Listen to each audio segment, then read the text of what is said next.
Machiegni kendo nyakora Ramogi wadhi nyime gi weche manyien mag oimore. Nonro yango ne atamalo 19 mag Jokenya ok chwal bura e doho e kinde mag yudore e akik yore mar manyo ratiro ka Jokenya maromo atamalo 71 yiero mar tieko weche chike oko mar doho kata atamalo 10 kende ema chwalo ng'ur mag doho.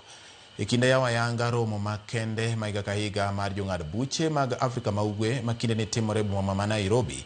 Ogai mar doho Martha Koome oyango ne chal ma kama ikelo kod luoro mar chopo e nyim doho ndalo mathoth ma buche kawo e doho ka achiel kod thoth omenda madwarore mar luwo buche ma ochwal e doho. Koloso e kinde no jalup jatend piny Kithure Kindiki oyango ni en gima kare mondo tend doho mag pinje Afrika ma Ugwe omed bero kenge mag tieko buche oko mar doho ahinya to mago ma inyalo ketie winjruok e kind oganda giwegi.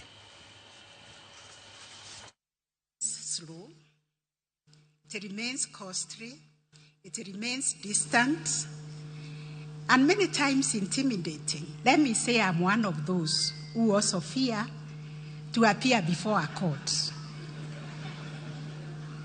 That will send me screaming. I rarely scream, but if you tell me to appear before a court, I'll be so scared. But our judiciaries have increasingly embraced multi-door approaches to justice.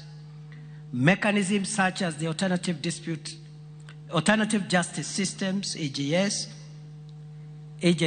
court annexed mediation, small claims courts, and restorative justice processes reflect a growing recognition that justice cannot be confined to stone buildings or rigid procedures. It must instead travel to where the people live, work, trade, and build families. Judicial officers, let us ensure that our courts remain pillars of trust, resilience, and justice